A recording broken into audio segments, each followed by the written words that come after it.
everybody. Hope you had a wonderful lunch break and took the opportunity to continue to connect and get involved in some of the immersive experiences that we have scattered throughout this wonderful venue. I'm really looking forward to this conversation. So without further ado, I'm going to introduce my guest so we can jump straight into this conversation around innovation and how we create innovative cultures and some of this incredibly pioneering work that my next guest has been involved with. So Dr. Selda Gunsel is the Chief Technology Officer and the Executive Vice President of Technology at Shell.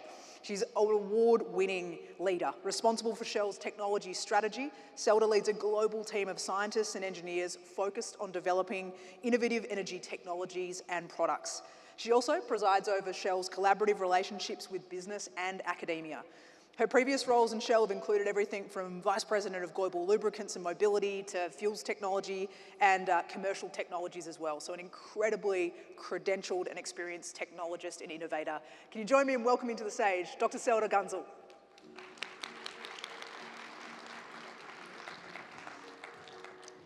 Welcome, Selda.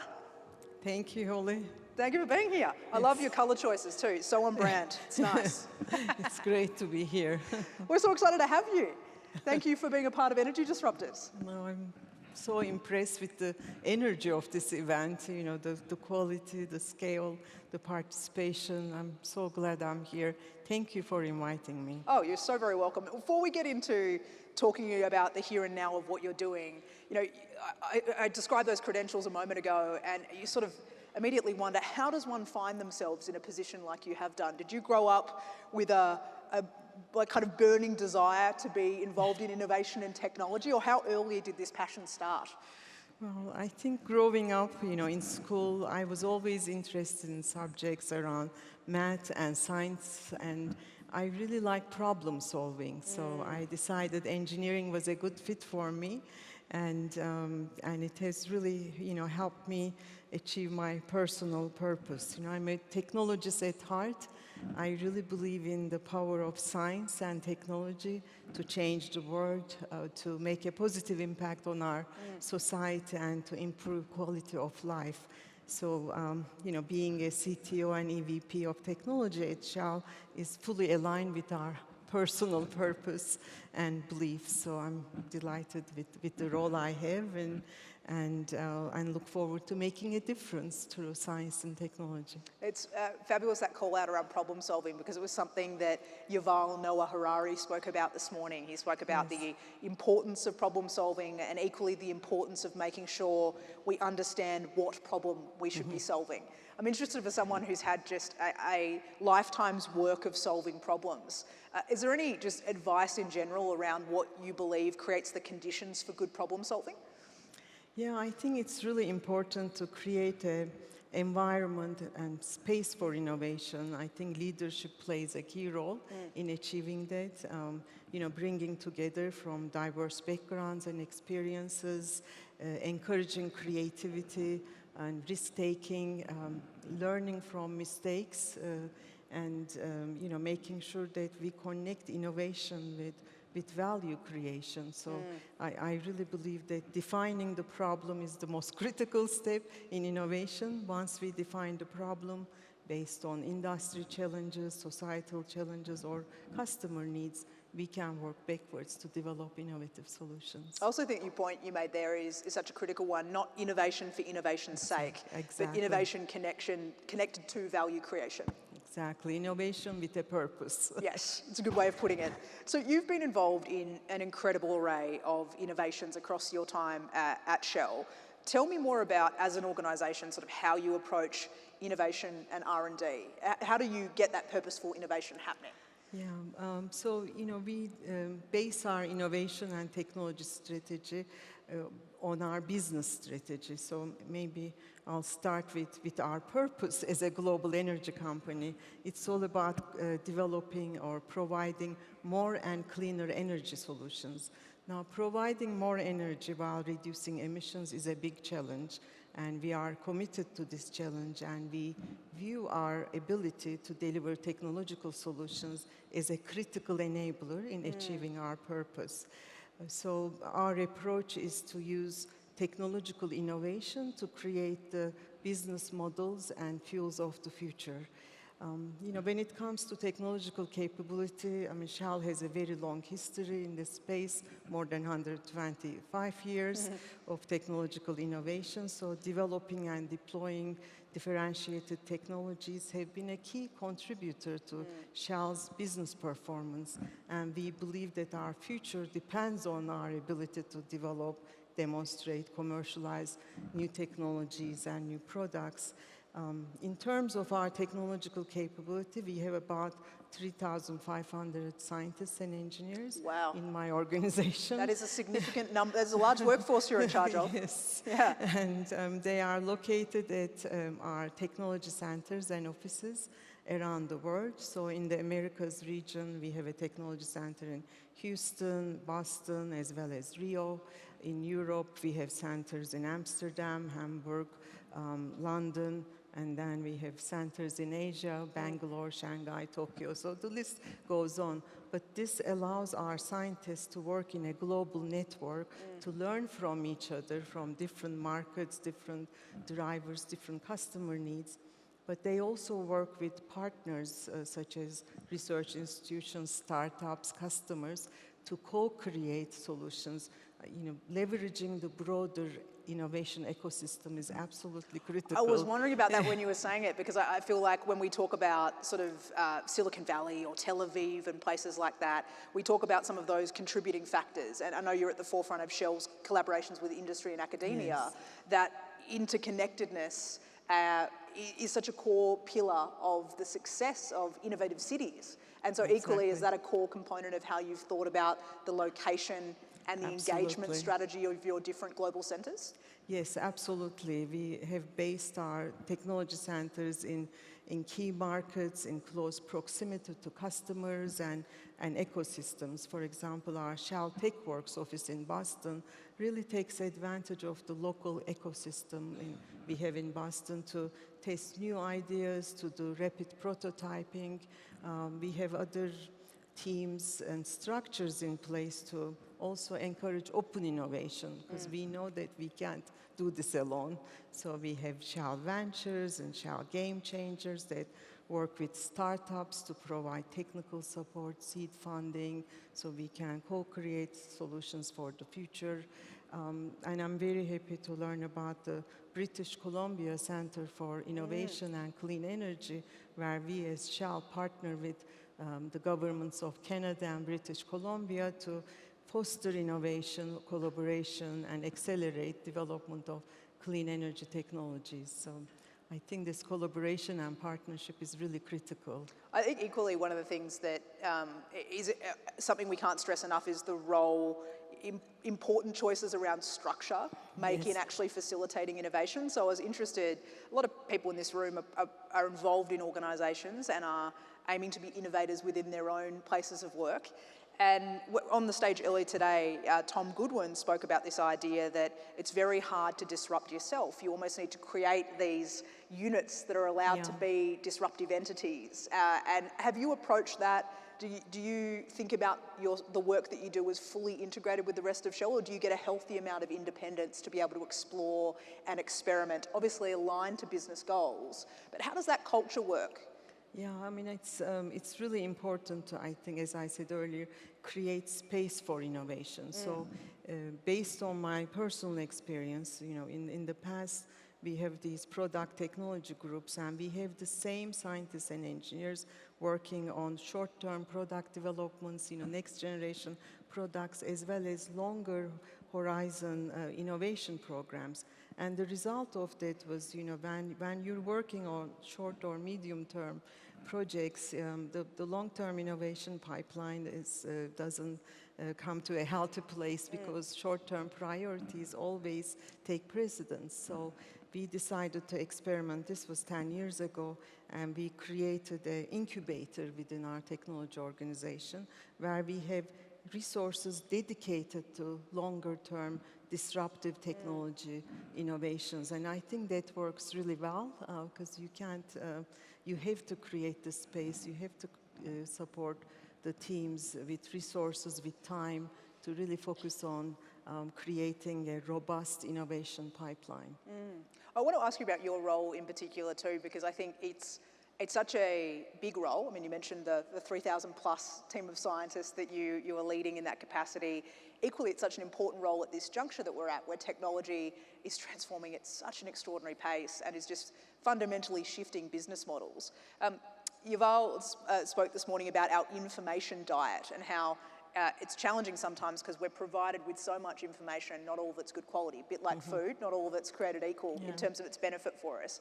How do you practically try and keep your finger on the pulse in order to be able to make good decisions and come to hypotheses about the way that we might go about solving problems? I mean, do you dedicate, as a personal practice of leadership, a certain number of hours a week to reading, or do you spend a certain amount of time of your year out with customers and with your researchers? How do you practically do it? Yeah, I mean, I think it's really important to have an external perspective and, you know, stay on top of developments. As you said, there is a lot happening. It's difficult for one individual to stay abreast of all the developments.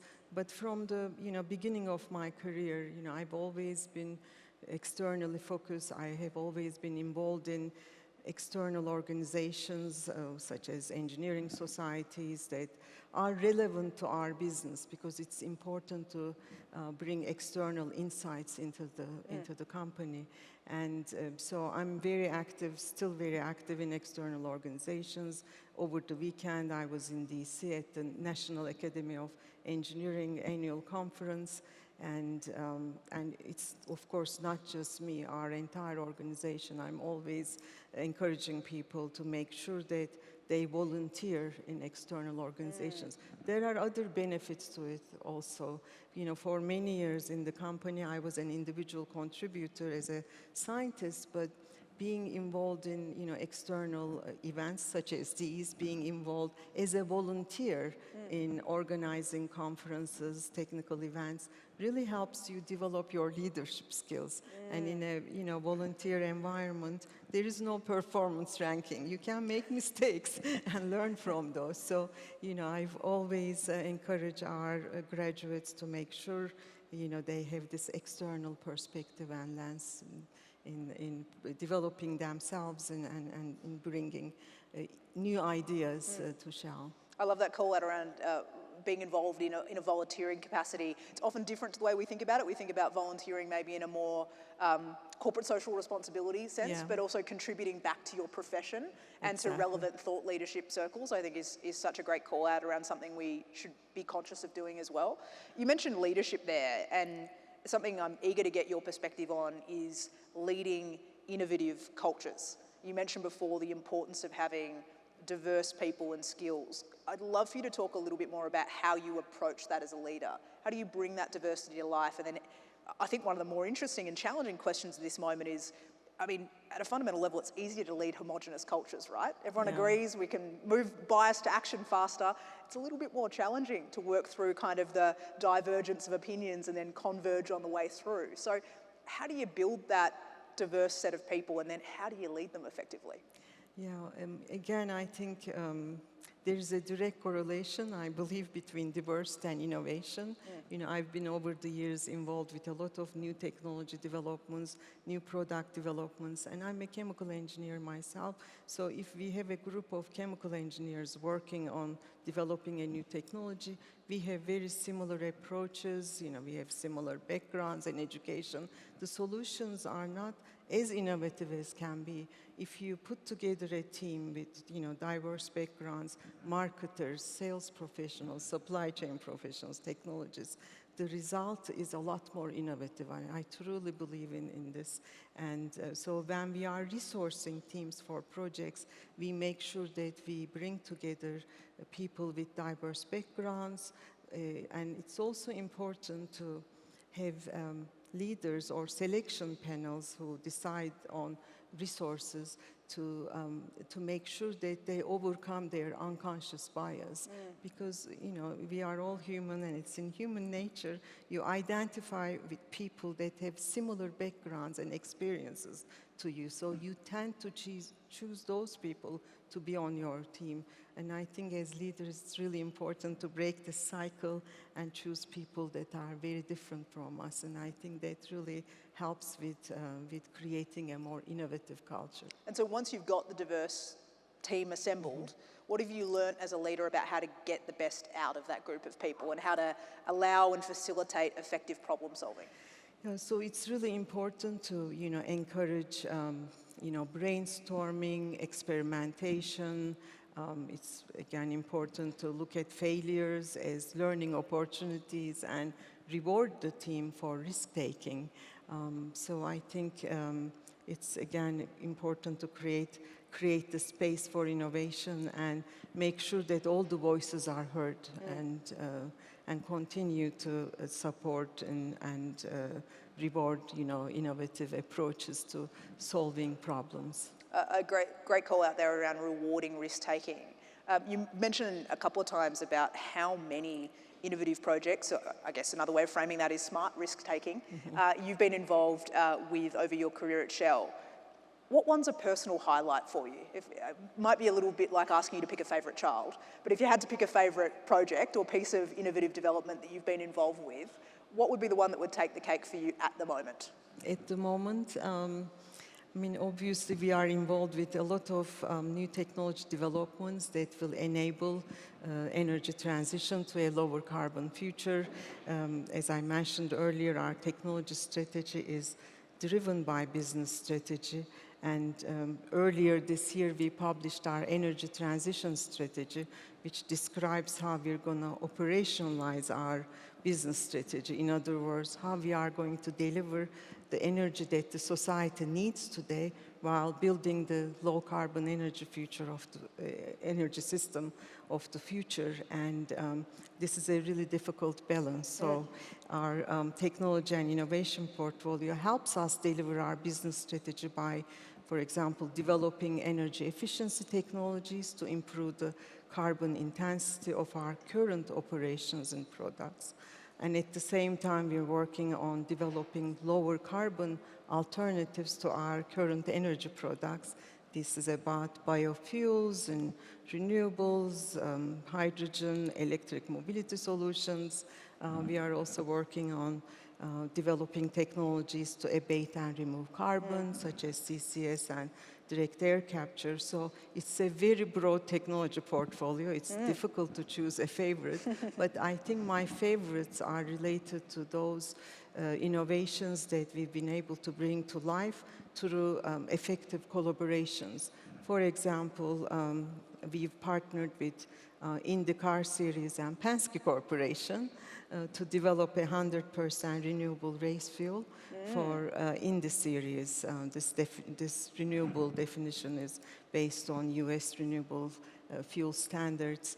And I really love working with motorsports teams because you get to test and design your products beyond their performance limits, because they operate so under extreme operations, temperatures, load, speeds. So we get a lot of learnings from the racetrack and translate them to our road-going products. So working with in the car series, we came up with 100% renewable race fuel, and many people thought it's not possible to combine sustainability and high performance. Well, it is possible if you can come up with creative solutions. So we used second generation bioethanol. Second generation biofuels are those that don't compete with food resources. And we also found a number of other biomaterials that are derived from waste sources. And the fuel we developed has a 60% lower carbon intensity than fossil fuel gasoline with an excellent performance. So it has become the official fuel for in the car series. And I think this is a good demonstration of how we can collaborate to bring innovative solutions to the market.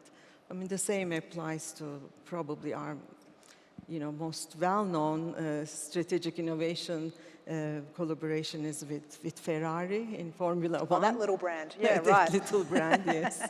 So we are working with Ferrari engineers in a similar fashion to develop a 100% advanced sustainable fuel for next year's series. And there are just a lot of learnings that come from co-developing or co-engineering products and technologies together. And the other thing I hear from what you're saying there too is you've almost taken one of the more challenging use cases. If we can go all the way out here to these sort of extreme performance conditions and expectations, then the multitude of benefits we get sort of downstream are extraordinary.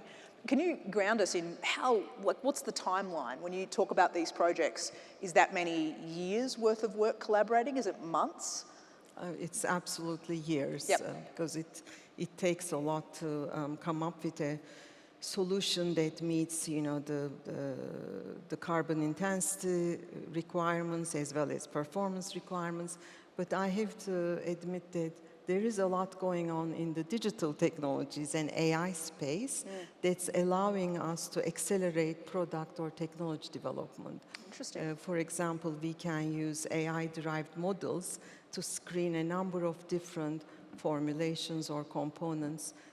For the Ferrari program, I think we've screened maybe 100,000 different versions of our fuel formulation to come up with one that works. Wow. So, but if we wanted to do this experimentally, it would take us many, many years.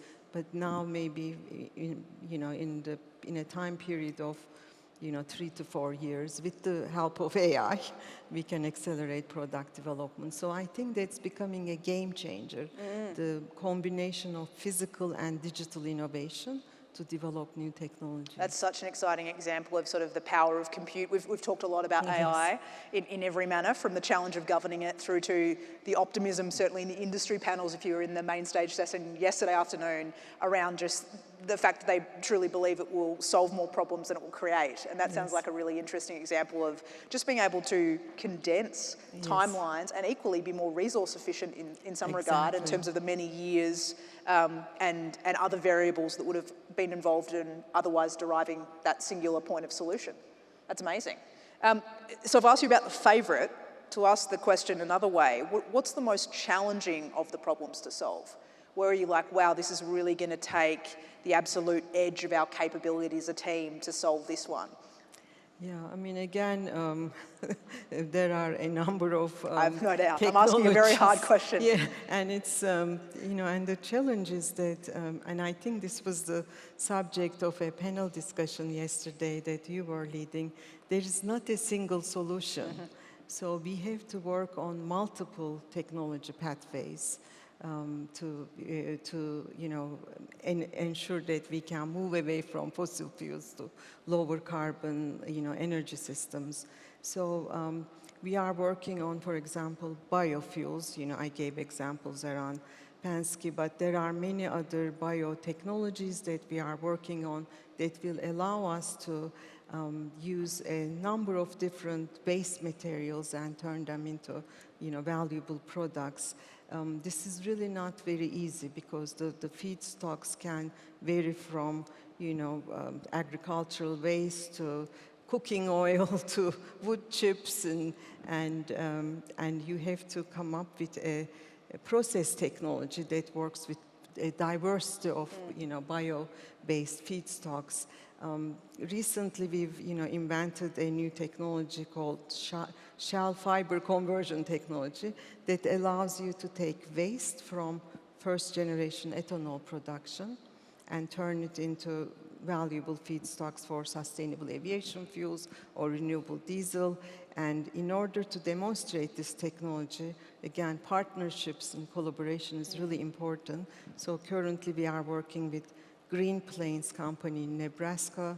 As you know, Nebraska has a lot of corn and there are a lot of first-generation ethanol plants. So we bolt on our technology to an existing bioethanol company's facilities and extract more out of the waste corn fibers. So I think this is, again, important because we are doing technology demonstrations to de-risk and scale up the technology. So this is one example of a challenge that we are working on. On the other hand, we have in Shell a lot of background and strong technology in process technologies such as gas to liquids. We can take natural gas and turn it into valuable liquid hydrocarbons like aviation fuels and road-going fuels and chemical feedstocks. We are now using this technology platform to actually start with water and renewable power and carbon that we capture from atmosphere and then turn it into, again, fuels, synthetic fuels. This technology is quite challenging. We are able to demonstrate it in the lab. We have a pilot plant. We even had a commercial flight that uses some of our synthetic fuels for sustainable aviation application. So the challenge is really to be able to deploy these technologies at costs that are acceptable. It's the technology commercialization piece and the ability to lower costs to make sure that these types of technologies, which are currently extremely expensive and not commercially feasible, become a reality in the future. And in this space, of course, we need a lot of help from the governments and incentives to kind of invest in these types of expensive but very promising technology areas. And I'd love to hear a little bit more about that too, because we sort of hear often about government as more of a roadblock than we do as an enabler. What does some of that support look like that would be a game changer for some of the technological shifts you're talking about there? Yeah, I mean, I think that governments obviously play a key role in providing consistent and supportive policies, government grants, tax incentives certainly attract more investments into these clean energy technologies. Regulatory frameworks are absolutely needed. And in some cases, government mandates can also stimulate adoption of technologies. For example, we are investing a lot in e-mobility.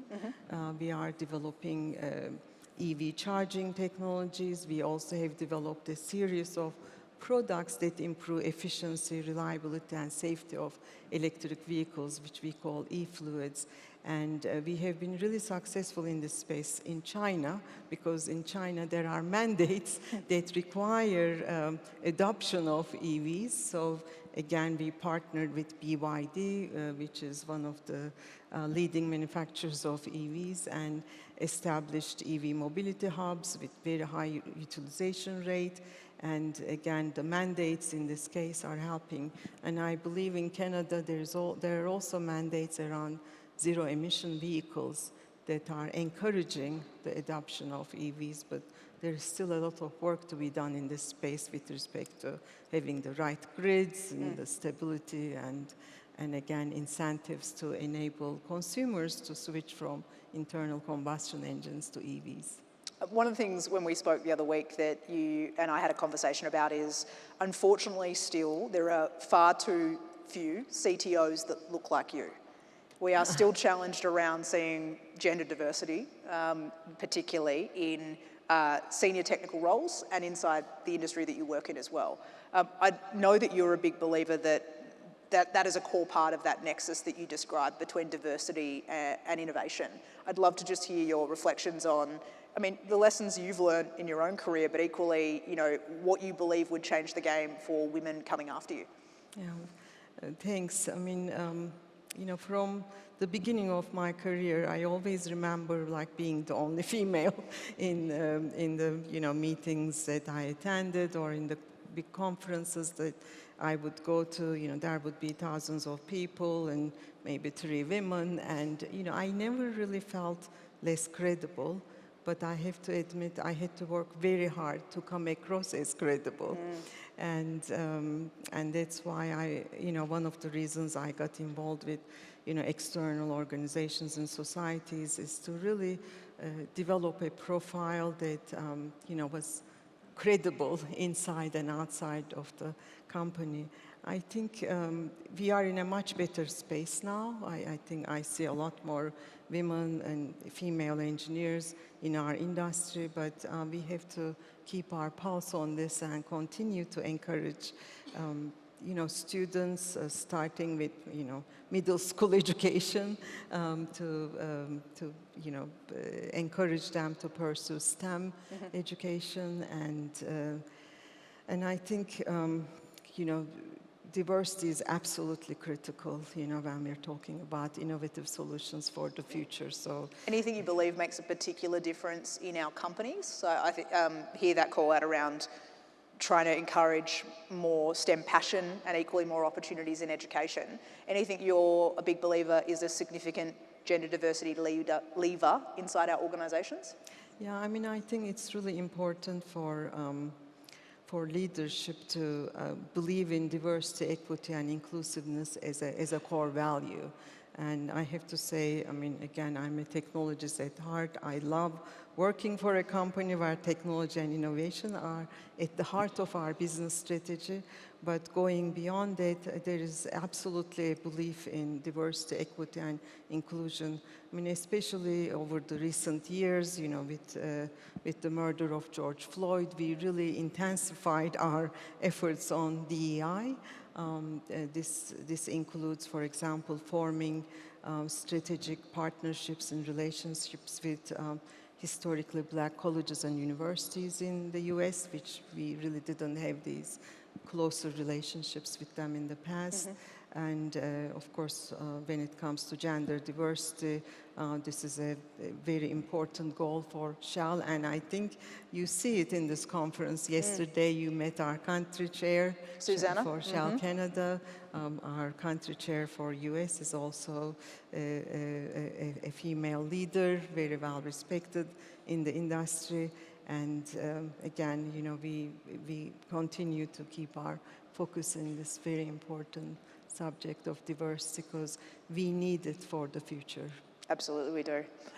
Selda, I'd love to spend our final few minutes talking about taking our eyes to the future and sort of things that you're paying attention to or watching with regards to trends that are coming next. I sort of commented yesterday when we opened the conference that the last time we met in 2022, ChatGPT hadn't been unleashed on the world. And it's sort of amazing. Yuval spoke this morning about that progress isn't linear. We have these sort of moments where step changes take place. If we're talking about the next 24 months, I'm not asking you to cast your eyes out too far. The Shell scenario team can do that. But what are some of the things that you're watching closely that are giving you cause to be excited or optimistic? I think this area we talked about before, combination or integration of digital and physical technologies.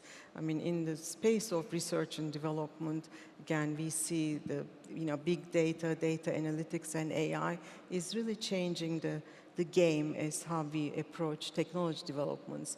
But it's not just in the area of AI, I mean, in the area of research and development. I think AI and digital technologies are changing the way we live and we work. And in Shell, we are using more and more AI-based models to, for example, operate our assets. We can do process improvements, we can improve efficiency and effectiveness of our operations through the more than 5 million sensors we have on our equipments at our assets, and you can do predictive maintenance, you can detect anomalies in equipment and make sure that they are operating at the most energy efficient way.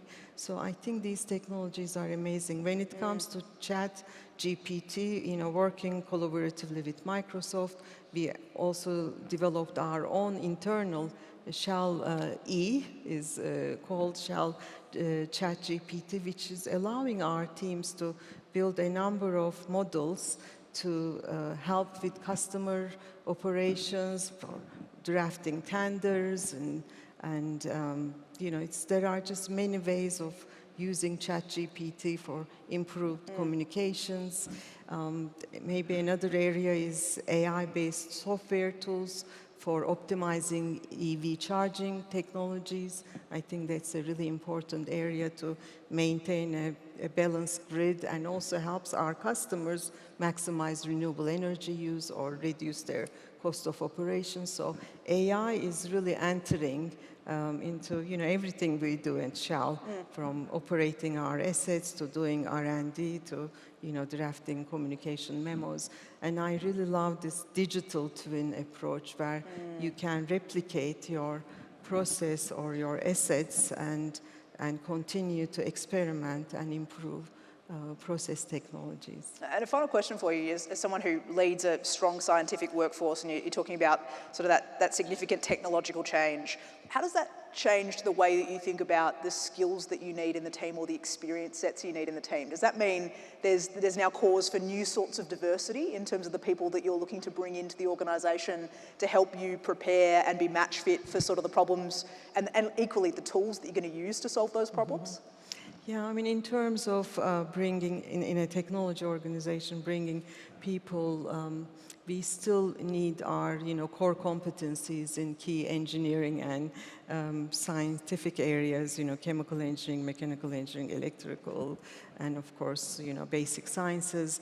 But we are recruiting more and more data engineers and data scientists, because I don't believe that AI is going to be able to replace humans, but those chemists or chemical engineers that know how to use AI tools will be much more successful in, coming up with innovative solutions. So, again, going back to combining physical knowledge, physical innovation, deep expertise in our core engineering disciplines, combined with, AI tools, will make us stronger going forward.